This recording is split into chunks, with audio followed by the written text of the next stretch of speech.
Okay, so this video is here to explain the 18th nakshatra out of the 27 nakshatras, known as Jyeshtha nakshatra. And this is a nakshatra that falls in between 16.40 degrees of Scorpio to 30 degrees of Scorpio. This nakshatra deity is Indra, the rain god, the king of the devas, the king of the gods in Hinduism and Vedic astrology. The sexual animal associated with this nakshatra is the male deer, and the planet that rules and controls this nakshatra is Mercury. The symbolism for this nakshatra is an umbrella, an earring, or a talisman slash amulet. So, where to begin? Because I have a lot to say about this nakshatra. So let's start off with the symbolisms, with the symbols. So Indra is, the rain god, the king of the gods, and he wields a thunderbolt. You would see him portrayed in maybe Greek mythology as someone who's sort of like Zeus, or maybe in Norse mythology you'll see him portrayed as like Thor. But so what can we take with the symbolism of the umbrella? What does an umbrella do? Essentially, the umbrella protects you from forces of nature, such as the sun, which some people, maybe, I don't know, an Asian culture or rich, snooty people might just walk outside with an umbrella over their head and it's not raining just to be protected from the sun. People use the umbrella to, predominantly protect themselves from the sun and from the rain, which is natural elements in the world, in the earth, in the universe, or whatever. So we see that Indra, people who have Jyeshtha nakshatras, they can potentially, use their authority and position of power to protect people from. They can become an umbrella and protect people, or they can dive deep into occultic things in order to figure out how to maybe protect themselves and shield themselves from natural forces in the universe. Like maybe psychic attacks and evil eyes and all that stuff. They can tap into occultic knowledge or uncover taboo knowledge to be protected from outside forces. What do we see with the earring? You will see that these people will potentially like to have a lot of piercings, or they would love to wear earrings. But in my opinion, the earring is almost sort of symbolic to the symbolism of the nakshatra Shittabhishash, which is ruled by Varuna. And it's funny, if you listen to my last video of Anuradha nakshatra, you would know that there's an affiliation with Varuna in that nakshatra, and you would see that there's an association with Vritra in the Jyeshtha nakshatra too. But the symbolism of the circle in Shittabhishash, which is sort of similar to the earring symbolism of Jyeshtha, is that you would see both with Shittabhishash, which is in Aquarius, and the earring in Scorpio Jyeshtha, that the circle is like symbolic of wanting to penetrate, barriers, wanting to penetrate and go through something that you're not supposed to go through and gain access to. This side of Scorpio, they want to cover like occultic knowledge. They want to break through that barrier. They want to go through that circle, go through that secret, and in the process of trying to penetrate that circle, penetrate that barrier, they could sort of isolate themselves from the rest of the world in the attempts to uncover secrets and power. Or, we could see that, the circle could be symbolic of them isolating themselves in pursuit of their weird and unusual interests and positions of power. Or, you'll just maybe see a sense of alienation with Jyeshtha nakshatra, which is partially true.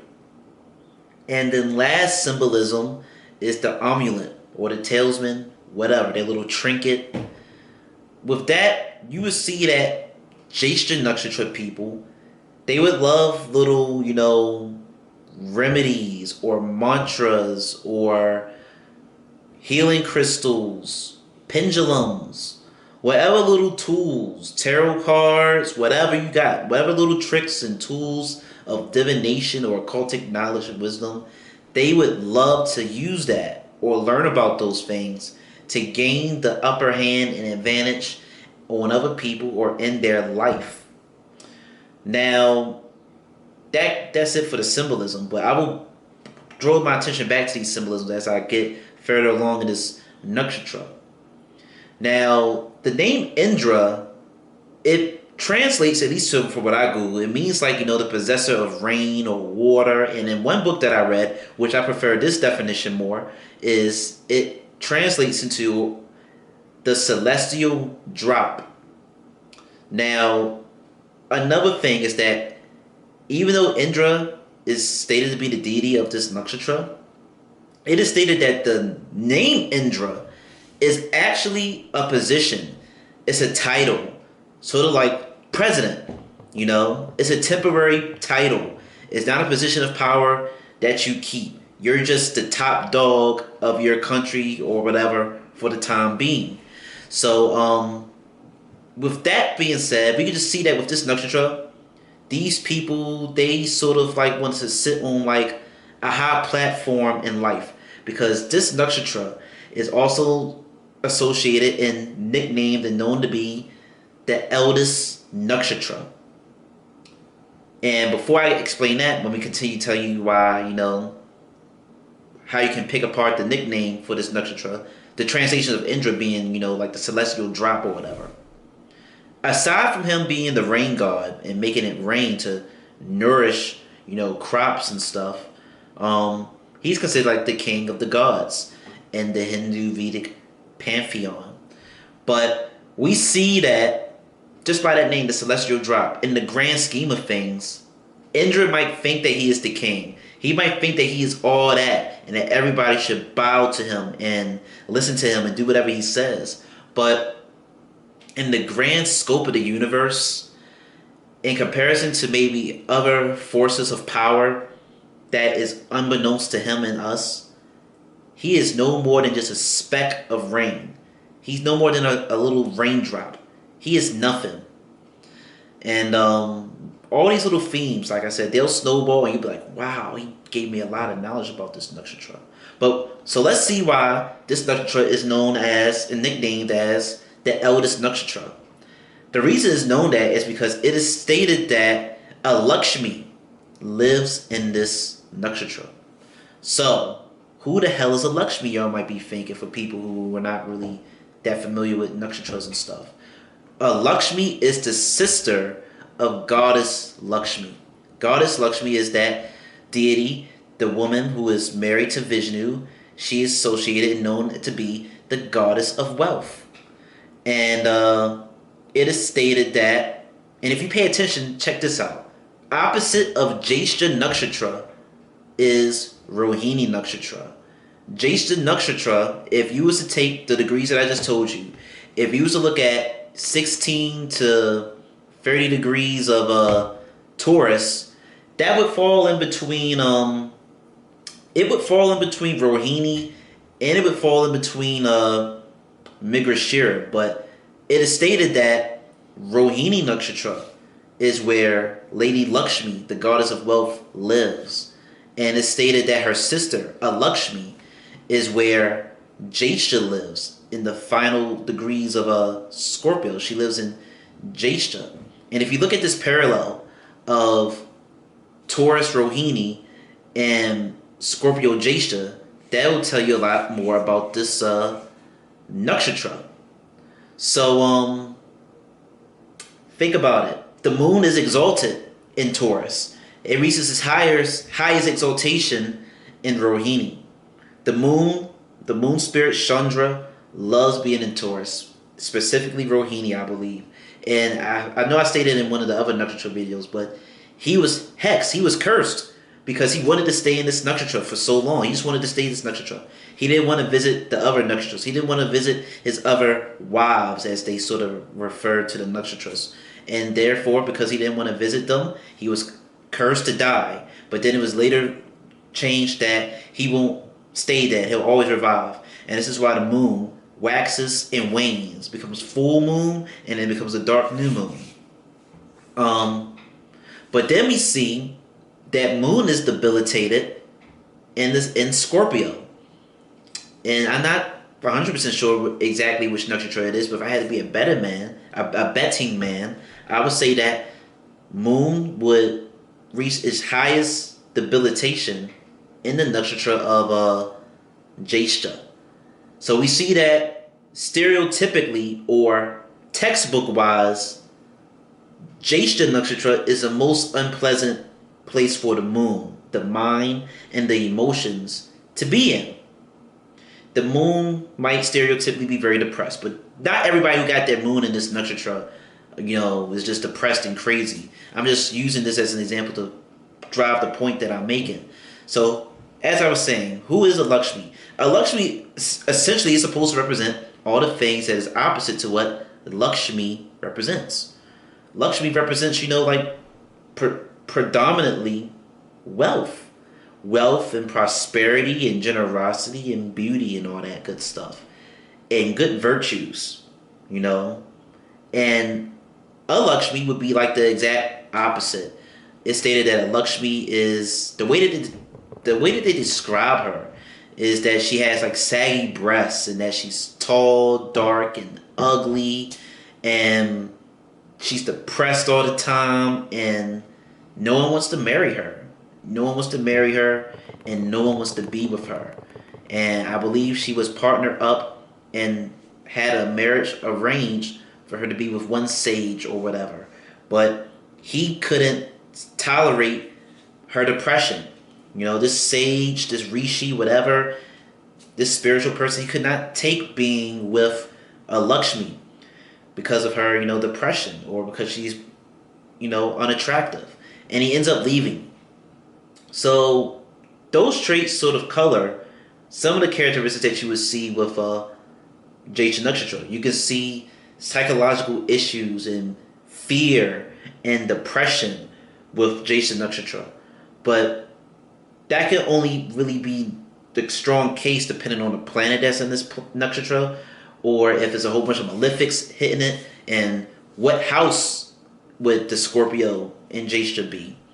But stereotypically, on a broad general sense, you could see maybe mental problems and depression and fears with Jyeshtha nakshatra, which is very fitting because Scorpio deals with psychological issues because it comes from originally the 8th house. So you see a whole lot of psychological, mental issues with all of the Scorpio nakshatras. And this story of a Lakshmi sort of highlights some of those themes. So yes, we see that theme of the elder sister, the eldest sibling, or just the eldest with this nakshatra. This is sort of why, the story of Lady Lakshmi is why this nakshatra is sort of referred to as the eldest nakshatra. And it's also known as the eldest or foremost nakshatra because of Indra being like the top dog, the leader, the god, the ruler of the devas. They come to him for stuff. So this is like a nakshatra of like elder siblings or depression or of leaders. But just because someone might have a bunch of planets in this nakshatra doesn't mean that they are like the eldest sibling. You could be the youngest sibling and have a bunch of planets in this nakshatra. You might just see that even though you're the youngest, you might be the most responsible. You might bear the most burden. You might bear the most burdens and responsibilities, even though you might be the youngest. You might have to take care of your parents. You might be more responsible than your parents. You might be more responsible than the people who are supposed to be taking care of you. Or you might just be ahead of your time. It's stated that people who might have a bunch of planets prominent in Jyeshtha, specifically if it's like connected to the Ascendant Lord or sitting in the Ascendant, because the Ascendant represents the body, that these people, they might just physically develop and grow and mature faster than other people. So that's one thing that you would see with Jyeshtha nakshatra. What else do I got to say about this nakshatra? So yeah, I knocked out the symbolism. I knocked out the name. Let's dive into the deity now, Indra. So Indra, what you will see with this nakshatra is that these people, for one, they'll love the. This is like one of the top dog nakshatras for getting into occultic knowledge and wisdom. Of course, this is the best nakshatra out of the Scorpio Rashi for like occultic knowledge and wisdom, in my opinion. Because let's follow the life of Indra, starting with how did he become the king of the gods of the Devas? Well, the story goes like this: Varuna was the original king of the gods and the rulers of the Devas and whatever. And I'll be repeating this story once I get to Shittabashaz also. But he was the original ruler. But one day, there was this Asura. There was this dragon, this demon, this snake, whatever, named Vritra. Vrita. This dragon. And I think he flirted and made sexual advances or wanted to court the water goddess, whose name is Apis. And she is the deity of Purvashada Nakshatra, which falls into Sagittarius. He wanted her. She didn't want him. What does he do? He ends up capturing the water goddess. And because he ended up capturing the water goddess, I believe the earth ended up experiencing a water drought. I think all the oceans and water, all the oceans was, I think, vanished or something to that extent, but the earth was suffering a drought without the water goddess. And it's to my understanding that Varuna, he didn't assist in saving Apis, and he didn't want the other gods to interfere and try to save her either. And his reasoning behind this was because he believed that Apis would be able to defend herself and get herself out of the situation. He had faith that she was very strong and that she could get herself out of the situation. She can help herself. Don't intervene. But it was through the pleading of Indra that made Varuna change his mind. Indra pleaded with the consequences that the earth and everyone is suffering without the water goddess. So then they took action. And it was with the thunderbolt of Indra that ended up slaying this dragon Vritra. And after this dragon was destroyed, Indra went and spoke to other gods and sort of basically bashed Varuna's lack of ability to take action and stuff, and how Indra himself had to step up. So he just bashing Varuna and saying, can we really trust him to guide us and lead us and stuff? Like, look at his actions that he just did. He didn't want to do nothing if I didn't choose to do anything. And with that being said, he was able to sway the other gods into thinking that Indra should be the new leader. And Indra goes to Varuna and expresses that what the other gods think, and how he showed potentially favoritism to the enemy, to Vritra, because he didn't stop him from trying to capture Apis. And Varuna, he's seen the BS. He's seen that Indra was, using psychological warfare and bashing him to other people, but he didn't want to stoop to his level. So he instead agrees and just backs away from the position of power. And Indra becomes known as the king of the gods. And he ends up banishing Varuna to the oceans. He said, you will now be banished to the oceans or be forced to be married to Apis or whatever because you failed to protect her or whatever. He just banishes Varuna. And then he also kicks out the Asuras who lived in heaven originally, who lived in, the original realm of where Varuna lived, which was now occupied by Indra. Because, don't quote me on this 100%, I'm not no historian, when it comes to this philosophical stuff, but I believe, to my understanding, that even though Varuna was the king of the gods, of the Devas, he was also sort of known and considered being known as an asura. And I believe at one point the asuras might have lived or had an ability to, visit and have some type of domain in the realm of heaven, the realm of pleasure or whatever. But when Indra took the position through underhanded methods and psychological warfare, he ends up kicking out all the asuras. He ends up banishing them too, kicking them out of heaven, essentially throwing them out of Mount Olympus, if I had to come up with an example. And it's because of this we see why there's sort of like animosity between the asuras and the nagas when it comes to Indra. And remember, the nagas, they rule Aslesha nakshatra, and the nagas and Aslesha, nagas is a race of these serpent, human, dragon people. And Indra, because of the actions of Vritra, just one asura, just one dragon, snake, whatever, he kicks out and throws everybody out. So he just kicked out these people from their home. He kicked them out from their position. Indra can like overthrow people and take positions of power by force or by political, tactical, psychological warfare means. And I'm gonna stop the story right here for a moment. It's from this story that colors the characteristics and traits of Jyeshtha nakshatra. You see that these people can use very political and psychological warfare and tactics to achieve and obtain a position of power in their life. So a Jyeshtha nakshatra person can really be represented by a politician.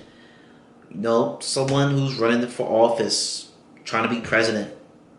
They tell you all these things so that they can get your vote, so that they can be put into the position of power. Then once they get that position of power, they end up essentially maybe turning their backs on you and on the things that they promised. So when it comes to psychological warfare, Jyeshtha is like very good. When it comes to just being very silver-tongued and just being, slick and clever. Okay, as I was saying, these Jyeshtha people, they can be very silver-tongued and use their, psychological tactics and stuff to get into positions of power. They're very reminiscent of politicians. Another thing that we could take from this story is Vritra. What can we take from him?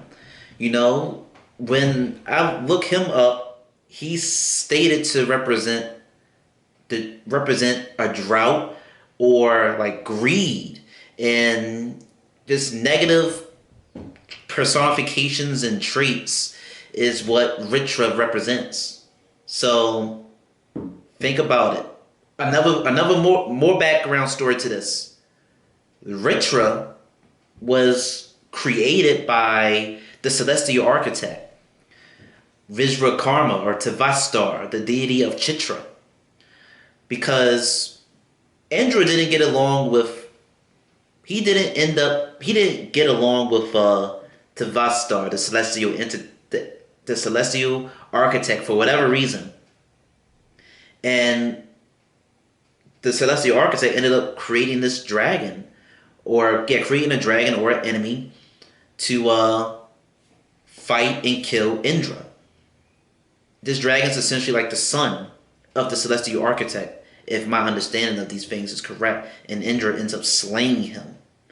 So, for one, we see that a Jyeshtha person can slay and control their desires, these negative traits and associations, because essentially the dragon, the Vritra, sort of represents the Nagas. The Nagas are like snakes and dragons, and I already talked about them in other nakshatra, but I'll say it again. Snakes, they are associated, they got sort of bad vision. So they see the world differently. They see the world intuitively. When one sense is weaker than the other ones sort of increase. Or that could be a myth, and you just learn to use your other senses stronger in a better way. Dragons and snakes, they guard treasure. Dragons guard princesses and castles, and The video game Spyro, he collects magical eggs and gems and stuff. The character Orochimaru in Naruto, the anime, if y'all familiar with that, he is this serpent, snake-like person who wants to have like eternal youth and makes himself look young and learn all these secret moves and techniques. So the Nagas, they can use this occultic knowledge for good or bad.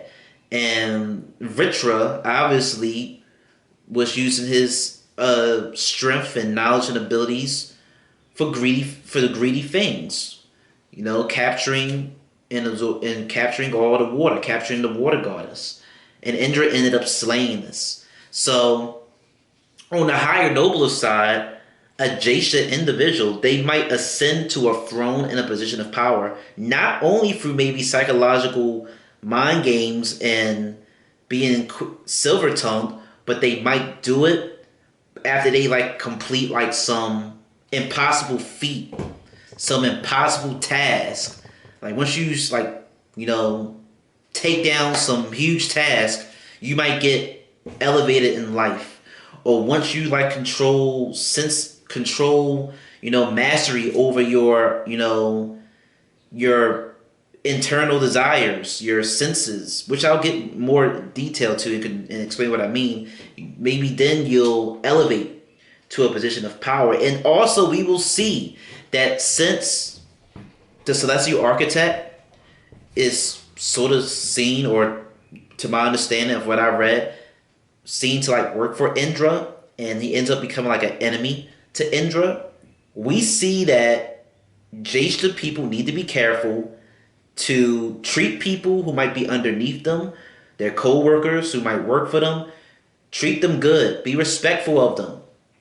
Because if you don't, you rub them the wrong way, they might end up becoming an enemy. And they might come at you and try to strike you and hit you hard. You know? So you see that theme of that earring symbolism that I told you, which could be symbolic of isolation, that circle. Jyeshtha people can end up isolating themselves because of whatever reason. We see that he threw all of the Asuras, he banished them from heaven, Mount Olympus essentially. He banished Varuna, the original ruler of the original king of the gods. And we see that he rubbed the celestial architect the wrong way. So we see that on the way to the top, an Indra Jyeshtha native can end up being lonely at the top. They can end up isolating themselves as they climb that mountaintop, and they need to be careful.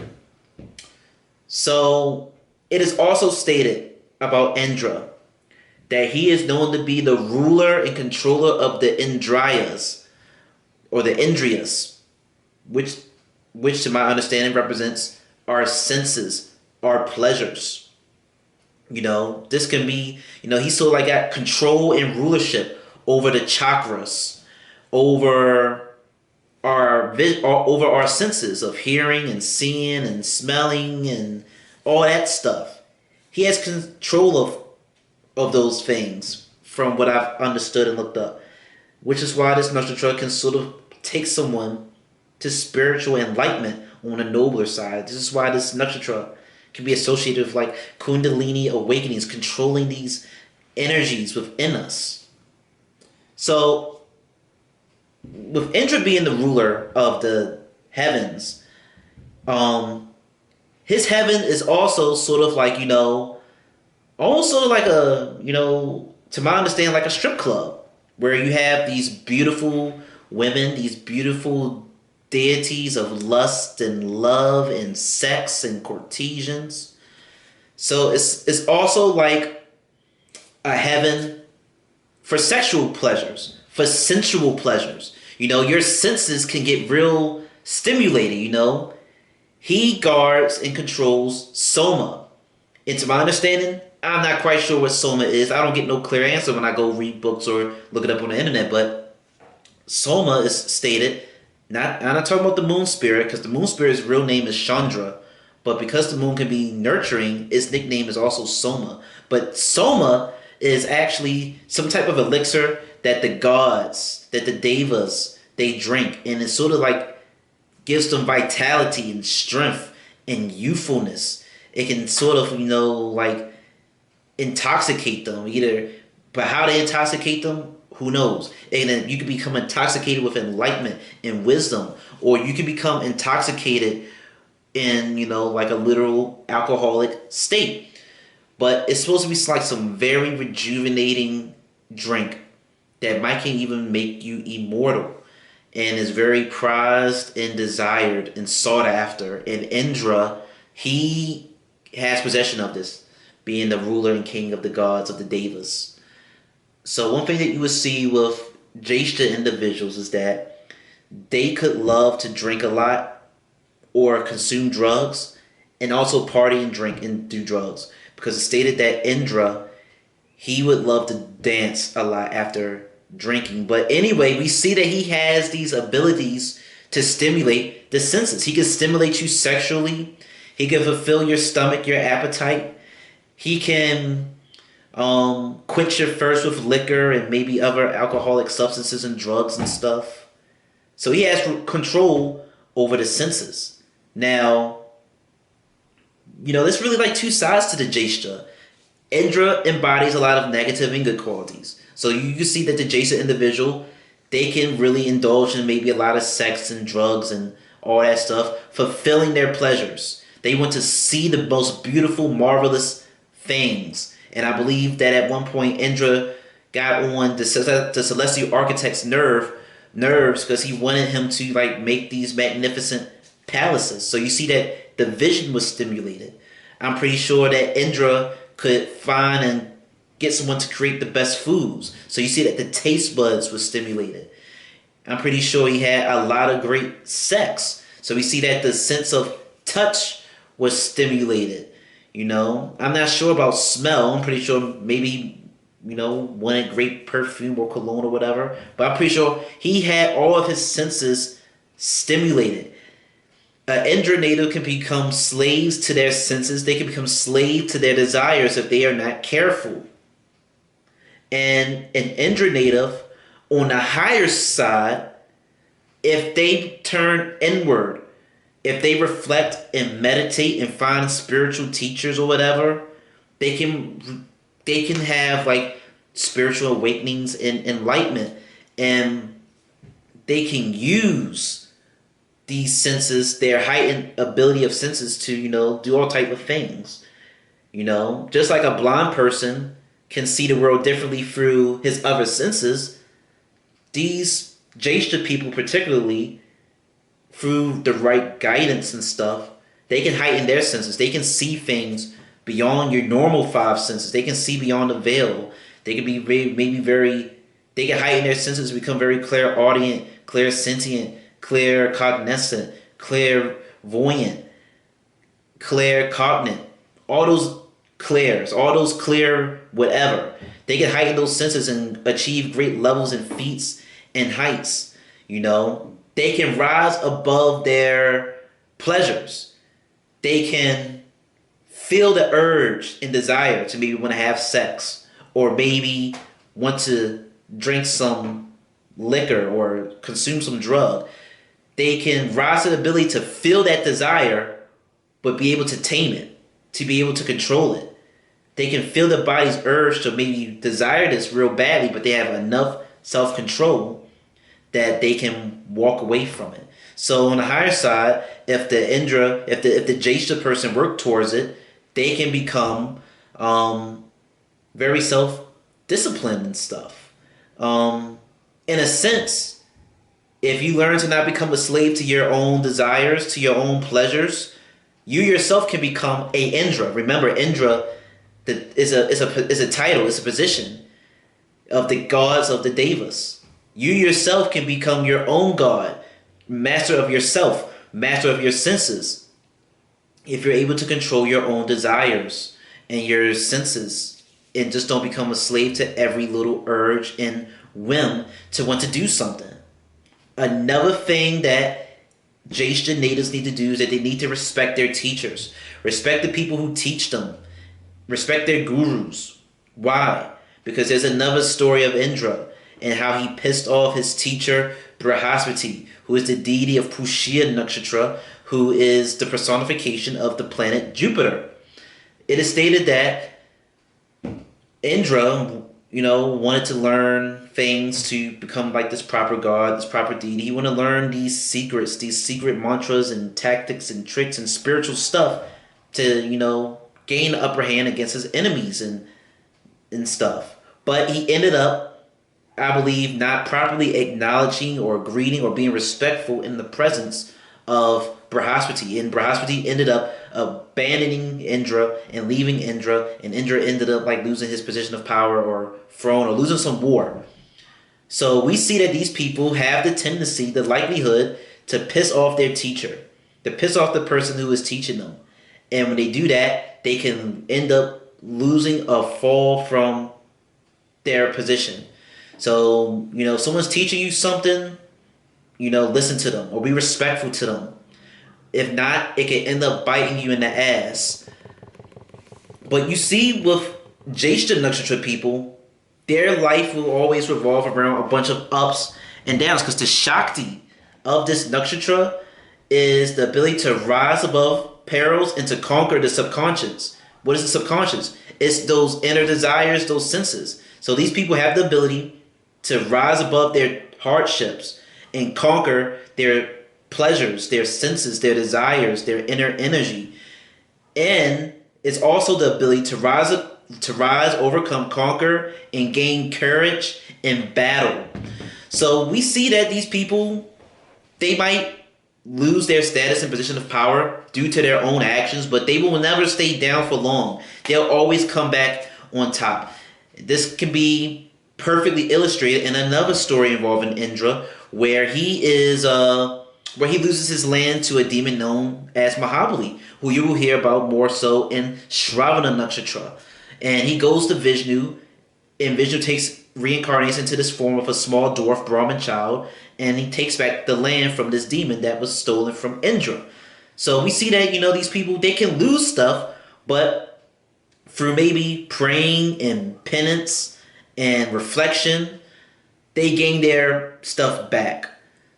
Indra, he is known for when he messes up a lot or whatever, he retreats. He does rituals. He prays to help undo the wrongdoings and errors of his ways. So in that sense, you see that a Jyeshtha individual, they will retreat and reflect a lot and maybe spend some time in isolation to reflect on the things that they've done. And they might come out with newfound knowledge and wisdom and occultic knowledge.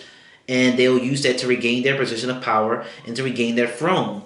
The symbolism, the sexual animal of a deer, it goes back to what I said about Anurada and the story with Lord Ram, who is associated with Punyavasu nakshatra. Lord Ram is this seventh incarnation of Lord Vishnu, and in that incarnation is stated that his wife Sita, who is the incarnation of goddess Lakshmi, she saw a beautiful golden deer and she wanted her husband, Lord Ram, to go and capture that deer. And Lord Ram therefore was separated from his wife temporarily in order to get that deer. And once he got to the deer, it was a fake. It was a demon, and then the wife ended up getting captured. So similar to Anurada, you see that with Jyeshtha nakshatra, they will get led off their path. They will get misled off their path several times, but they'll always sort of tend to come back to it. Also, Indra is someone who is very insecure. It is stated numerous times that he would be very fearful of people who would become enlightened and smart or powerful, because he would fear that these people might try to take his position of power the same way that he took this position of power from Varuna. So you see a whole lot of psychological fear with Jyeshtha, with Indra.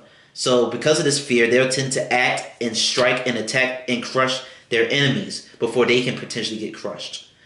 It's stated that Indra can be very violent and aggressive and leaves blood splatters everywhere. So these people, they can act maybe very irrational, very impulsive due to their fears in their brain, and they can take very impulsive, hasty actions and can be very violent.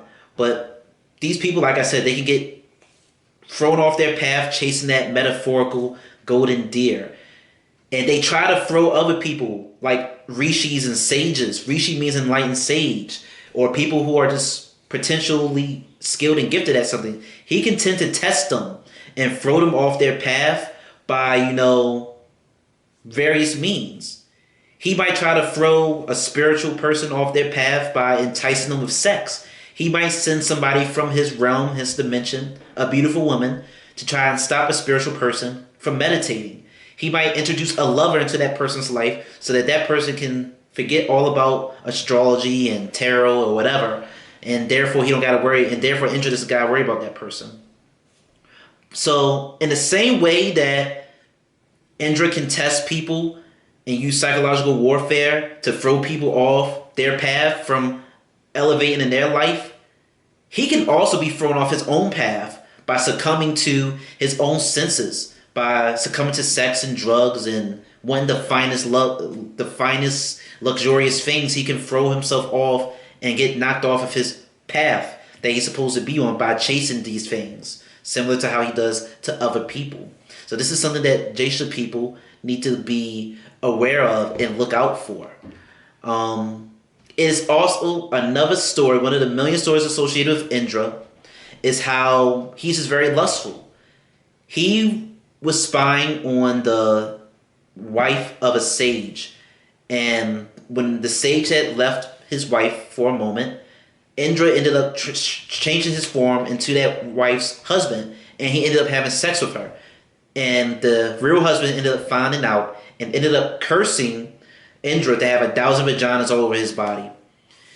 Indra then runs away, retreats, like I told you that these Jyeshtha people do. He runs away, retreats, prays, and does penance, and goes to a deity, who I forgot, and asks them to see if they can, get this changed. And to my knowledge, hexes and curses cannot be removed. They can only be modified. So the 1,000 vaginas was transformed to 1,000 eyes. And because of those eyes, and because we see how he was spying on this woman, you can see spying being a huge theme associated with Jyeshtha people. And it's very similar to Chitta nakshatra, because Varuna, he was known to be sort of omnipresent, because the stars in the sky were essentially his eyes. But when Indra ascended to the throne, he needed a lot of help because he wasn't right for the throne. Varuna, he ended up ruling a lot of things, controlling a lot of things by himself. And Indra, he wasn't able to bear all the responsibilities and have all the strength and abilities and capabilities that that Varuna had. So the 1,000 eyeballs is sort of symbolic of him being able to spy or desiring to see all that Varuna could see. And now I'm about to go look at my notes to make sure I am not missing nothing when I'm speaking to y'all. Another example of how Jyeshtha individuals are into like rituals and stuff is that it is stated that Indra, his thunderbolt, was formed from the bones of a dead rishi, of a dead sage. Specifically, a sage known as Daihichi. And some way, somehow, through occultic means, he took the bones of this dead sage and was able to be transformed into a thunderbolt, which is his primary weapon, and which is what he used to slay the Vritra, the dragon. And my final story of things that I have to say in regards to Jyeshtha nakshatra is that it sort of ties to Ashwini nakshatra, the first nakshatra, a little bit. Because Indra ended up teaching Sage Daihichi, the guy who he took his bones and made into a thunderbolt. Before all that happened, he ended up blessing the sage with something known as hold on, I forgot the name of it. He ended up blessing him with the Madhu Vidya, which is known to be stated as honey knowledge. Whatever it is, I don't know. But he blessed the sage with some sacred occultic knowledge. And he told him, you cannot teach this knowledge to anyone else. If you teach this knowledge to anyone else, I will cut your head off. The Ashwin Kumar brothers are the twin sons of the sun god Surya, who are known to be Ayurvedic great miracle healers. They go to Sage Daihichi and they want to learn this. The sage was reluctant to teach him because he knew that he would get his head cut. But they said that, hey, if you teach us, we can replace your head with that of a horse. And then when Indra comes to cut your head off, we'll replace that horse head with your real head, with the technique that you taught us. So that's what happened. The sage ended up teaching the Ashwin Kumar brothers he ended up teaching the Ashwin Kumar brothers this spiritual healing technique. And yeah, they ended up teaching him. He ended up teaching the twins, and they switched his head around, and everything was hunky dory. So we see that, Indra just has access to this deep occultic knowledge, or he desires to obtain the occultic knowledge. He's willing to do it for any means necessary, through praying, through sacrifices, through amulets. He's willing to do all of those things. And the vehicle that he travels on is an elephant with a three elephant tusk elephant, a white elephant. And you can also see maybe Ganesha, the deity Ganesha, have a role to play in Jyeshtha nakshatra. Why? Because Jyeshtha nakshatra is known as the eldest. Ganesha is known as like the firstborn child of the universe. He was blessed with the boon, and he was blessed with the wish to be able to be praised and worshipped before any other deity, any other god, I believe. And if you learn about the story of Ganesha's birth, you see that theme play out in Jyeshtha nakshatra, where Ganesha was born, created by his mother Parvati, to guard her while she's bathing. And Shiva comes home and sees this guy, and they get into a fight, and Ganesha ends up beating his stepfather Shiva. And then Shiva ends up summoning all these other male gods to help them beat this little kid. And I believe it wasn't until Vishnu came up with an idea to deceive this child and take his weapon away, which was a mace, and decapitate him, that they would win. And that's what they did. They ended up, through some sneaky, clever methods, taking away Ganesha's mace, distracted him, and decapitated him. And once that Ganesha died, Parvati sensed this, and she was upset, and she transformed into maybe Durga or some women goddesses, and there was this huge war waged between the male gods and the female gods. And I believe it was either Brahma, who came and said that, it's not gonna end up well. We gotta find a way to revive this, bring this boy back to life. So Shiva has the ability to revive people. And what he needed was the head of the first living creature that people could find. So the first head of the living creature that someone could find was the head of an elephant. That head of an elephant was used to place this boy's head. Shiva revived him. And to calm down Parvati, they worshipped him, praised him, brought him back to life. And he was granted the wish to be praised before any other god, worshipped before any other god. So you see that it took a hell of a lot to take down Ganesha. He was being able to fight with all these other gods. And even after he dies, even after he gets his head cut off, he elevates to a higher position. Because now he is getting praise and worship before any other god. And he is known to be the remover of obstacles. So with that theme right there, you see that Jyeshtha people, they can overcome their obstacles no matter how bad it gets. Whenever they fall, they don't stay down for long, and they usually elevate to a higher position. And these people, like I said, they can like wearing earrings and piercings. And my final thing, because I could talk forever, I basically wasted almost like an hour talking about this nakshatra.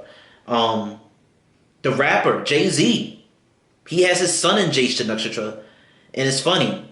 I wouldn't have known this until I was just listening to a bunch of Jay-Z music one night, and I ended up looking at my phone to see what nakshatra the moon was in. And the moon was in Jyeshtha. So then I looked up his birth chart, and I seen that he had sun in Jyeshtha. And he sort of embodies Indra. Everybody considers himself to be like the king of rap, or the best of rap, or the eldest, but he's been doing this for a while. He's been rapping for a while. And he's one of the top successful ones. I believe between him and his wife, they're like basically a billionaire. And he's had a nice life. You see a nice transformation. He is essentially sitting on like a throne You know, he elevated from a rapper to a businessman, and people want to do business with him and look up to him. And he uses his position of power to help people. He uses his position of power to get people who've been done wrong by the justice system out of jail, and that is symbolic of what a Jyeshtha person can do once they are in a position of power. Because I told you one of the symbols is an umbrella. These people can use their power as an umbrella to protect their followers, their fans, people underneath them from the horrors, from the rainy days of the universe. So Jay-Z is a perfect example and embodiment of the Jyeshtha nakshatra. And that is all I have to say about this nakshatra. I know this was a long video, but I like to give all the knowledge that I have in regards to a nakshatra so that people don't have no questions and leave the video feeling confused about what does this nakshatra do when my planet is here. Now you can figure it out for yourself. So if you like the video, like it, subscribe it. If you want to go book a consultation, go click the About Me section on my YouTube and hit the link, and see y'all when I do my next nakshatra video.